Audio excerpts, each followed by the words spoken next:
Far in the mountains of southern Africa, there was a village so remote that few outsiders had ever set foot there. The villagers lived in harmony with nature, their homes nestled among ancient trees, their crops growing in fertile valleys. One day, a group of travelers seeking new trade routes ventured into the mountains. They were guided by an old map that showed a small village near a river. After days of difficult trekking, they finally reached the spot where the village was supposed to be. But when they arrived, they found only empty huts and overgrown fields.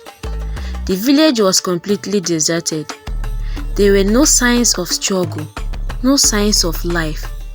It was as if the entire village had simply vanished overnight. The travelers, puzzled and a little afraid, searched the area for any clues. They found the remains of cooking fires and tools left behind, but nothing that explained where the villagers had gone. As night fell, a thick fog rolled in, and the travelers felt an eerie presence in the air. The mystery of the vanishing village sent chills down their spines. What had happened to the people? Where had they gone? And why had they left everything behind? The travelers were unnerved by the sight of the deserted village. They set up camp in the center, hoping that someone might return or that they might discover some clue in the daylight. But as night fell, an unsettling silence enveloped the place. The sound of crickets, frogs, and the rustling of leaves were absent. Instead, there was only a heavy, oppressive stillness. The travelers huddled close to their fire, trying to shake off the feeling of being watched. Then, just as they began to relax, they heard it, a faint echo, like a distant voice, carried on the wind. It was so soft that at first they thought it was their imagination. But the sound grew louder, more distinct, as if someone or something was calling out to them from the darkness. The leader of the group, a man named Kwesi, decided to investigate. He moved cautiously towards the sound, his hand gripping his spear tightly. As he walked, the echo seemed to retreat, leading him further and further from the camp. Finally, Kwesi reached the edge of the village, where the huts gave way to the thick forest. The sound was louder now, but still, he could see no one. Then, just as suddenly as it had started, the echo stopped. Kwesi stood in the darkness, his heart pounding in his chest. He knew that something was out there, something that had taken the villagers away. Kwesi and other travelers couldn't shake the feeling that they were being watched. The echoes that had lured Kwesi to the edge of the village continued to haunt them, growing louder as the sun set each evening. Determined to uncover the truth, Kwesi decided to explore the village more thoroughly during the day. He examined the huts, the abandoned tools, and the overgrown gardens, searching for anything that might explain what had happened to the villagers. As he explored one of the larger huts, Kwesi noticed something odd about the floor.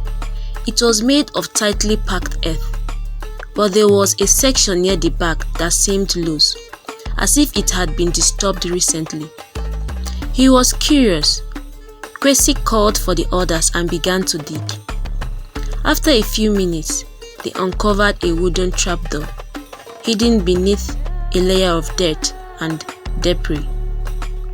Kwesi's heart raced as he opens it, revealing a dark, narrow tunnel that led deep underground. With torches in hand, the travelers descended into the tunnel, their footsteps echoing in the darkness.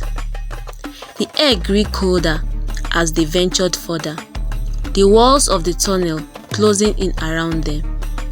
Finally, they reached the end of the tunnel, where they found a large chamber, lit by flickering torches. The walls were covered in strange symbols, and in the center of the chamber stood a massive stone altar. What caught Kwesi's attention was the figure standing before the altar. A tall, cloaked man, whose face was hidden in shadow. The man turned slowly to face them, his eyes glowing with an unnatural light. "Why have you come here?" the man asked, his voice cold and distant. "This place is not for the living." The travelers stood frozen as the cloaked figure confronted them in the hidden chamber. The figure revealed itself to be the last survivor of the village, a man who had delved too deeply into the forbidden knowledge of the ancestors.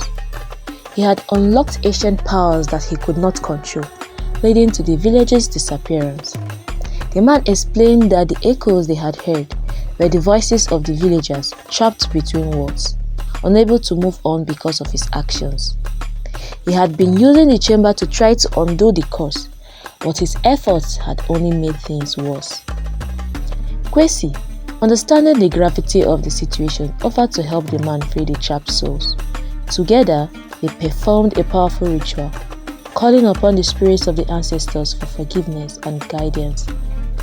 As the ritual concluded, the ground trembled and the voices of the villagers grew louder before finally fading away. The chamber filled with light, and when it cleared, the man was gone, having sacrificed himself to undo the curse. The travelers returned to the surface, where they found the village restored, though still empty. They knew that the villagers' souls had found peace, and they left the place, vowing to never speak of what they had seen.